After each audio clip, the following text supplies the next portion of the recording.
Lauren, good morning. Moi Tujamir, apni asa Hornbill TV. Hornbill TV la morning pass apni an sobke swagat kori ase. Eti agi news junai dibo. Gopalpur rape incident de Congress fact finding team pra probe kuri opode Congress MP Ranjit Ranjan prakushe ki security arrangements ikunai tourist jaga nohoile bi festival khan bishi thagya jaga khan ke iku safety nai. Administration pra itu nasa nimide iniga case to district te olai asiku gina kushe. देखिए general reason में ये बोलने के लिए लगता है कि सब बोल रहा है, लेकिन बिल्कुल फैक्ट दिखा है। प्रशासन पे सरकार का प्रेशर और एक नक्सस है। जो गांजा आपको मालूम है कि फॉरेस्ट में यहाँ का सरेआम उगता है, कहने के लिए बोल रहे हैं कि हम उसको डिस्ट्रॉय करते हैं, लेकिन ये बहुत बड़ा नक्सस है। और एक बात मैं कह सकती हूँ कि क्यों बचाया जाता है। एक तरफ बहुत छोटे छोटे बच्चे नशे के उसमें आ रहे हैं, चुंगल में आ रहे हैं, दूसरी तरफ बहुत इंटीरियर है। प्रशासन का और पेट्रोलिंग का और थाना का बहुत ही लैक है, बहुत दूरी पे है। सुरक्षा का इंतजाम नहीं है, खासकर जो टूरिस्ट प्लेस है और जहाँ पे फेस्टिवल होते हैं, भीड़ में बच्चियों को अगवा किया जाता है, जो आईजी ने भी एक्सेप्ट किया। वहाँ पे नेग्लिजेंसी और प्रशासन का है, पेट्रोलिंग नहीं है, वहाँ पे अवेयरनेस नहीं है। बच्चियों को कौन लेके जा रहा है, शौचालय जा रही हैं, वहाँ से अगवा कर लिया जा रहा है। एक तो ये है कि कोई सिस्टम नहीं है। टूरिस्ट प्लेस है, लेकिन उनकी सेफ्टी का कोई सिस्टम नहीं। एक बाहर का टूरिस्ट से ज्यादा क्या लोकल लोगों को घूमने का राइट नहीं है। जो गोपालपुर में हुआ, जिस टीले पे हम लोग चढ़ के गए, तो कोई हम जैसा आदमी भी एज अ वुमेन दिन में भी अगर आप एक टीले में है तो दूसरा आदमी आपको देख नहीं पाएगा। और वहाँ पे ये बात सामने आ रही है, एक नेक्सस चल रहा है। ठीक है, लड़का लड़की वहाँ आते हैं, बैठते हैं, नेक्सस हैं, जो ड्रग्स माफिया भी हैं, उन्हें पता है कि यहाँ पे आते हैं, तो उनकी पूरी चेन है उनको डिस्टर्ब करने की। तो क्या ये प्रशासन को मालूम नहीं है? तो ऐसे बहुत से लूप पॉइंट हैं। और हम लोगों ने डीएम से बात की, तीनों जगह के एसपी से बात की, आईओ से बात की। उनका जो प्रेजेंटेशन था, माइंड ऑफ फिगर जो ऑब्जर्व किया, वो आपको सरेआम दिखा देगा कि वो टोटली प्रेशर में है सरकार के। वो वही तोते की तरह बोल रहे थे जो सरकार ने और प्रशासन को और सरकार को बचाने के लिए कहना है। उनकी स्टेटमेंट में और विक्टिम फैमिली की स्टेटमेंट में और लोकल लोगों की स्टेटमेंट में जमीन आसमान का फर्क है। वो क्या फर्क है, ये हम आपसे माफी चाहेंगे, ये हम लोग जाके दिल्ली में खुलासा करेंगे। बिल्कुल शॉकिंग है। एक बच्ची का बलात्कार होता है, रेप होता है, गैंग रेप होता है, क्या आप उसको कह देंगे कि ये फोर्सफुली नहीं है? मैंने आपको हिंट कर दिया, इट्स नॉट फोर्सफुली। क्या आप ये कह सकते हैं? क्या आप कह सकते हैं कि जिस बच्ची का गैंग रेप हो रहा है, जो दो लोग बैठे हैं, एक व्यक्ति ने देखा ही नहीं, वो आई विटनेस ही नहीं है? Is it possible? बहुत सारी ऐसी चीजें हैं। एक बच्ची हैंग होती है और उसको पूरा ब्लीडिंग हो रहा है, वो फोटो आप लोग को भी दिखी होगी। क्या आप उसको कह सकते हैं कि रेप नहीं है, अपनी मर्जी से है? क्या ये खुदकुशी है, ये आत्महत्या है, ये किसी ने मर्डर नहीं किया है? क्या ये आप कह सकते हैं? इसलिए बोल रही हूँ, गांव के लोगों में और जो प्रशासन ने एफआईआर की है, उसमें जमीन आसमान का फर्क है। और दूसरी बात, आप डीएनए टेस्ट, सरकार का कानून है, विद इन 7 दिन में आपको रिपोर्ट देनी है। आप पूछिए, आई है क्या?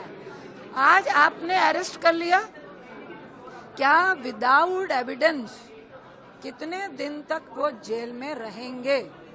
और क्या वो बाद में आके दोबारा से रेप नहीं करेंगे?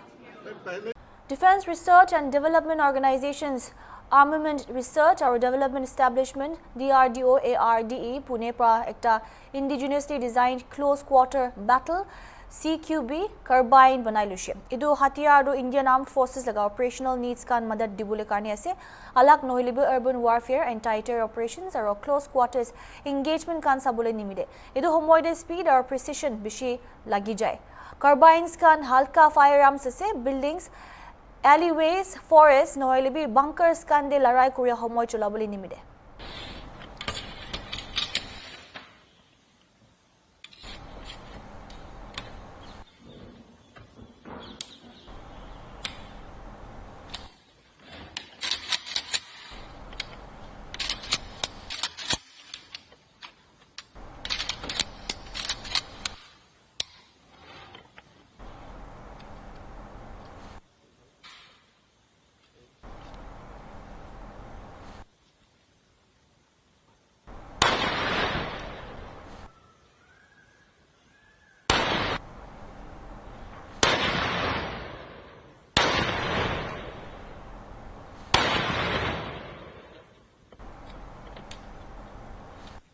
उत्तर प्रदेश चीफ मिनिस्टर पर ट्यूसडे दिन दे गाजीपुर लगा महर्षि विश्वामित्रा ऑटोनोमस मेडिकल कॉलेज दे हॉस्टल बनाए थग्यादो इंस्पेक्ट कृषि इतु लगा इंस्पेक्शन नमो योगी प्र कृषि के पूर्वांचल एक्सप्रेसवे और महर्षि विश्वामित्रा मेडिकल कॉलेज तो डिस्ट्रिक्ट लगा आइडेंटिटी ऐसे ₹1100 करोड़ लगा प्रोजेक्ट तो खोता कुरिए ऐसे जुली अप्रूव हो जब कोई गिना कृषि मित्रों मुझे आज वाराणसी में मध्य क्षेत्रीय परिषद की बैठक के दौरान गाजीपुर जनपद के भ्रमण का अवसर प्राप्त हुआ है। देश की भौगोलिक और ऐतिहासिक पृष्ठभूमि से जुड़ा हुआ यह जनपद अत्यंत महत्वपूर्ण जनपद है। रामायण काल से और उससे भी प्राचीन जनपद का इतिहास है। बीच के कालखंड में इस जनपद को अपनी पहचान के संकट से गुजरना पड़ा था और आज मुझे प्रसन्नता है कि पूर्वांचल एक्सप्रेसवे हो या फिर महर्षि विश्वामित्र मेडिकल कॉलेज, ये आज इस जनपद की पहचान बन रहे हैं। अभी हमने यहाँ पे मेडिकल कॉलेज में ही नर्सिंग कॉलेज जो निर्माणाधीन है, नर्सिंग कॉलेज के निर्माणाधीन नर्सिंग कॉलेज का निरीक्षण भी मैंने किया है और यहाँ पर विकास कार्यों की समीक्षा ली है, जिसमें लगभग 1100 करोड़ रुपए की परियोजनाएं जो वर्तमान में यहाँ पे पूर्ण की जा चुकी हैं या कुछ निर्माणाधीन है। जल जीवन मिशन के अंतर्गत भी यहाँ पर कार्य युद्ध स्तर पर चल रहे हैं। उनकी क्वालिटी को मेंटेन करते हुए हर घर तक शुद्ध पेयजल की उपलब्धता हो, इसके बारे में यहाँ पर आवश्यक दिशा निर्देश भी दिए गए हैं। मुझे बताते हुए प्रसन्नता है कि जनपद के अंदर अभी हम लोगों ने उत्तर प्रदेश की पुलिस भर्ती की प्रक्रिया को पूर्ण किया है, जिसमें 60,244 पुलिस भर्ती उत्तर प्रदेश के युवाओं को उसके माध्यम से उत्तर प्रदेश पुलिस की सेवा में जो देश की सबसे बड़े पुलिस बल के रूप में है, वहां पर उन्हें अवसर दिया गया है, जिसमें 1534 अभ्यर्थी यानी अकेले 1534 गाजीपुर जनपद के हैं। तो 1534 के चयन के लिए मैं गाजीपुर वासियों का अभिनंदन करता हूं, उन परिवारों को बधाई देता हूं और ये कार्यक्रम हमारा आगे बढ़ेगा इस देश से। आज यहाँ पे हमारे जनप्रतिनिधियों ने यहाँ पे गाजीपुर के अंदर एक अंधौ चौकिया बाईपास का एक इन्होंने यहाँ पर प्रस्ताव रखा है, इसको हम इसके लिए स्वीकृत कर रहे हैं, जिससे यहाँ के विकास और यातायात की एक बड़ी समस्या का समाधान होगा। इसके अलावा यहाँ पर एक चीतनाथ घाट और कलेक्टर घाट से गाजीपुर से जुड़ा हुआ एक कॉरिडोर के निर्माण से संबंधित प्रस्ताव है।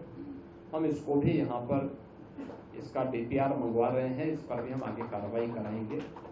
विकास की सिलसिला अनवरत चलता रहेगा। मुझे प्रसन्नता है, जनपद अच्छी दिशा में आगे बढ़ रहा है राजस्व वादों का निस्तारण मेरिट के आधार पर तेजी के साथ हुआ है, माफिया मुक्त जनपद बना है और विकास की प्रक्रिया के साथ अब गाजीपुर आधुनिक इंफ्रास्ट्रक्चर का लाभ प्राप्त कर रहा है, जिसमें पूर्वांचल एक्सप्रेसवे को शक्तिनगर तक, गंगा एक्सप्रेसवे को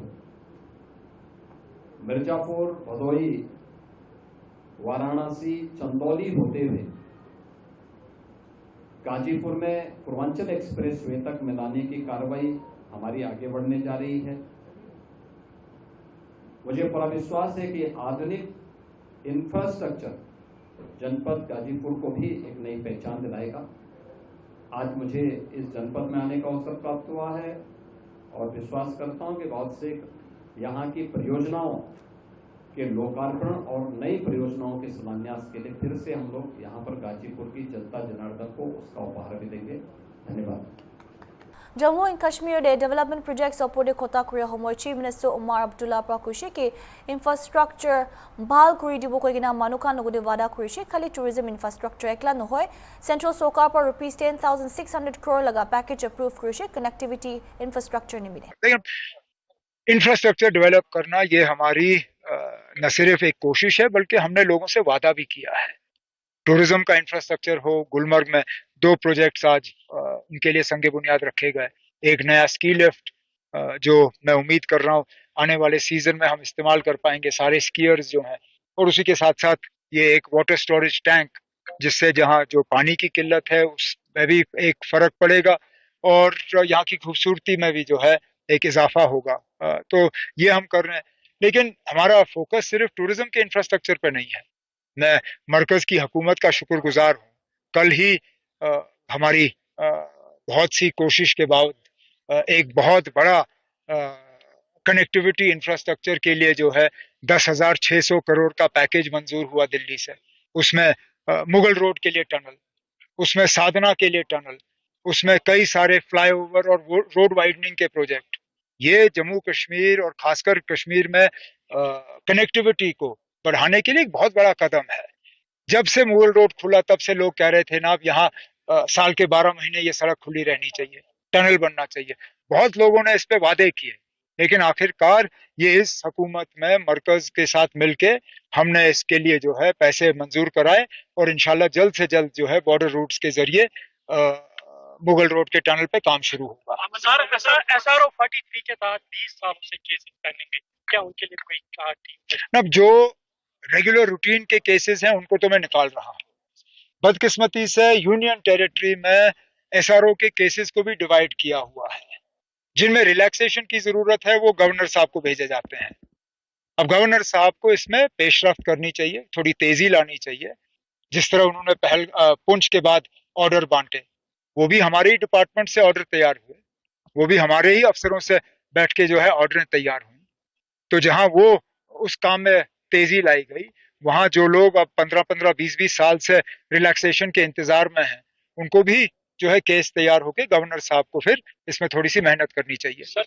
कांग्रेस लीडर राहुल गांधी पर एलिगेशंस बिशी लगाए असे इलेक्शन कमीशन पर ताई समन कुइगिना असे कुइगिना Maharashtra deputy chief minister Eknath Shinde पर कुशे राहुल पर प्रॉब्लम थगी असे कुले कोर्ट नहले भी इलेक्शन कमीशन लोगों दे जबो लगे हिनेगा एलिगेशंस नकरुबले लगे कुइगिना कुशे। राहुल गांधी बार-बार ऐसे आरोप लगाते हैं कि आज भी उन्होंने कुछ आरोप लगाया है, कुछ चुनाव क्षेत्र में ज्यादा मतदाता थे। मेरा उनको सवाल है कि वो विपक्ष के नेता है, उन्होंने उनकी तकरार जो है इलेक्शन कमिश्नर ने उनको बुलाया है, चुनाव आयोग ने, कि आओ आपकी क्या तकरार है हमको बताओ या कोर्ट में जाओ। ये ऐसा बार बार आरोप लगाना ये गलत है, ये बिल्कुल दुर्भाग्यपूर्ण बात है। और मैं ये बताऊंगा कि जब कर्नाटक में, जब तेलंगाना में कांग्रेस जीत गई, तब वो आरोप नहीं करते, तब वोटर लिस्ट अच्छी होती है, ईवीएम मशीन अच्छी होती है, चुनाव आयोग भी अच्छा होता है। अब लोकसभा में महाराष्ट्र में उनको ज्यादा सीटें मिली, तब वो चुप रह गए, तब चुनाव आयोग बराबर था, तो वोटर लिस्ट की बराबर थी, ईवीएम मशीन बराबर थी। जब वो जीतते हैं तब सब बराबर होता है। जब हारते हैं तब आरोप लगाते हैं, तो ये जो है ये गलत है। उन्होंने चुनाव आयोग के पास जाना चाहिए, उन्होंने कोर्ट में जाना चाहिए, न कि ऐसी फेक नैरेटिव पैदा करके लोगों में भ्रम फैलाना चाहिए। महाराष्ट्र की जनता बहुत ही समझदार है। जो 2.5-3 सालों में महायुति सरकार ने जो काम किया है, जो विकास प्रकल्प को आगे बढ़ाया है, जो लोकाभिमुख कल्याणकारी योजनाएं, लाडली बहन जैसा, सम्मान किसान योजना, ऐसी कई लेख लाड़की लखपति योजना, ऐसी कई योजना हमारे महायुति सरकार ने की हुई, और इसीलिए ये महाराष्ट्र के जनता ने लैंडस्लाइड मैंडेट दिया है। इसलिए ये लैंडस्लाइड मैंडेट उनको हजम नहीं हो रहा है, उनको बर्दाश्त नहीं हो रहा है, और इसीलिए वो झूठे आरोप लगा रहे हैं, झूठ मूठ बोल रहे हैं, बार बार बोल रहे हैं ताकि लोगों को सच लगे। लेकिन ये महाराष्ट्र की जनता पूरी तरह समझदार है और उनके आरोपों को कोई गंभीरता से कोई नहीं लेगा। Iran और Israel मौजूदे लड़ाई बिशी जाई थकिया निमिदे इंडियन सरकार पर Iran दे थकिया इंडियन मनुखान के वापस आने बुले कारने मदद कुरिया दे MOS पवित्रा मार्गरिटा पा कुशे के इत्या तक Iran पर 11 बैच तो आनिशे तदे 2580 मनु के आनिशे इनिगा होगिना Israel लगा 3टा फ्लाइट पर 594 इंडियंस 2टा नेपलीस और 4टा श्रीलंकन खंगे आनिगिना से कुशे। Our government is always committed to provide all kind of help, assistance in the time of need, and especially to the people in distress. And this is the 11th batch we are bringing from Iran. The total number of evacuees from Iran stands at 2,580, and by 3 flights from Israel, we brought 594 our Indian nationals, along with 6 our nationals from the 4 neighboring countries, 2 from Nepal and 4 from Sri Lanka. So being Bishabandhu, we are extending our support to our neighboring friendly nations as well. So in total, till this moment, 3,180 nationals, Indian nationals, are brought back safely to India under the Operation Sindhu. Sir, one more thing, there are near about 10,000 Indian nationals in Iran as per the reports of all experts say. So can we evacuate all of them? This Operation Sindhu is for each and every Indian national. Even we are extending our hand of cooperation to the neighboring countries also. So we are open. We are bringing back each and every national of India who has asked for evacuation. So we look forward to help each and every citizen or national of India. We are committed. Modi Sarkar is committed. Any plans for the Indian national living in Israel? So yeah, we have already started. Already with 3 special evacuation flight. We have brought more than 500 Indian nationals from Israel. Just the first flight landed early in the morning, carrying 161 Indian nationals from Israel, which flew from Jordan. So yes, we are working in both the countries, Iran as well as in Israel. So Operation Sindhu is for each and every Indian national who are in distress. We are working 24/7. Thank you. Congress government पर India independence पा पिछले north east के हिसाब कुरिया नाइकुगिना BJP Tripura state president Rajiv Bhattacharya पर कुशे इधर मिडे रीजन दे कनेक्टिविटी और इकोनॉमिक डेवलपमेंट नाय प्रेस कॉन्फ्रेंस एकता देता है और कुशे के पीएम मोदी पर नॉर्थ ईस्ट के बिशी डेवलप कुरिया से कोगिना त्रिपुरा दे भी अलप आगे दिन दे इंडिया दे सबसे बिशी पूरा लिखा थागिया मनु लगा लिस्ट दे 3rd प्लेस আহিয়া कुशे সাধারণ যারা এই রাজ্য সরকারের এই ঐতিহাসিক সিদ্ধান্তকে বাস্তবায়নের লক্ষ্যে যারা কাজ করেছেন সহযোগিতা করেছেন আমি তাদেরকেও আপামর জনসাধারণকেও আমি অসংখ্য ধন্যবাদ জানাচ্ছি। দেখুন আমাদের ভারতীয় জনতা পার্টির মূল লক্ষ্য যে আমরা সবাই দেখেছি যে স্বাধীনতার পর থেকেই এই উত্তর পূর্বাঞ্চলকে উপেক্ষিত করা সেটার প্রয়াস সেটা স্বাধীনতার পর থেকেই শুরুয়াত হয়েছিল। এই ৭৫ বছর ভারতবর্ষ স্বাধীন হয়েছে, দীর্ঘ সময় এই কংগ্রেসীরা দেশকে শাসন ক্ষমতায় ছিল, কিন্তু এই দেশের প্রধানমন্ত্রীরা উত্তর পূর্বাঞ্চলে জওহরলাল নেহরু থেকে শুরু করে ইন্দিরা গান্ধী, রাজীব গান্ধীরা এই দেশকে একটা অধিকাংশ সময় এই দেশকে শাসন করেছে, কিন্তু এই উত্তর পূর্বাঞ্চলকে উপেক্ষিত করে রাখা হয়েছিল। যোগাযোগ ব্যবস্থাই হোক, শিক্ষার ক্ষেত্রেই হোক, সমস্ত ক্ষেত্রে, অর্থনৈতিক মান উন্নয়ন ক্ষেত্রেই হোক, সমস্ত ক্ষেত্রে এই উত্তর পূর্বাঞ্চলকে উপেক্ষিত করা হয়েছিল। এবং এই উত্তর পূর্বাঞ্চলে প্রবাস করার জন্য তৎকালীন প্রধানমন্ত্রীরা আমাদের এই উত্তর পূর্বাঞ্চলে প্রবাস করেনি। আমরা দেখেছি মোদিজির নেতৃত্বে সরকার এবং আমাদের দেশের প্রধানমন্ত্রী নরেন্দ্র মোদিজি বিগত 11 বছরে আমাদের এই উত্তর পূর্বাঞ্চলে 70 বারের মতো আমাদের এই উত্তর পূর্বাঞ্চলে উনি প্রবাস করেছেন এবং এই উত্তর পূর্বাঞ্চলকে বিকশিত করার জন্য বিভিন্ন প্রয়াস, আর তৎসঙ্গে এই ত্রিপুরা রাজ্যকেও উনি আলাদাভাবে আমাদের এই রাজ্যকে উন্নয়নের জন্য যোগাযোগ ব্যবস্থাই হোক, অর্থনৈতিক মান উন্নয়ন হোক, সমস্ত ক্ষেত্রে, কৃষির ক্ষেত্রেই হোক, সমস্ত ক্ষেত্রে এই উত্তর পূর্বাঞ্চলের মধ্যে এই ত্রিপুরা রাজ্যকেও একটা সমৃদ্ধশালী করার জন্য আমাদের দেশের যশস্বী প্রধানমন্ত্রী নরেন্দ্র মোদীজি 11 বছরে আমাদেরকে সহযোগিতা করে আসছেন। তৎসঙ্গে আমাদের এই রাজ্যের সরকার এই রাজ্যে দীর্ঘদিন ধরে আমাদের শিক্ষা ব্যবস্থাকে অবনতি করার, বিগত দিনের যারা এই সরকার পরিচালনা করেছেন তাদের শিক্ষা ব্যবস্থাকে এবং এডুকেশন পলিসি যেটা ছিল সেটাকে দুর্বল করে, কারণ ওই যারা নেতা নেত্রী ছিলেন তাদের ইতিয়া কাৰণে মানে চাই থাকিবি হৰ্ণবিল টিভি।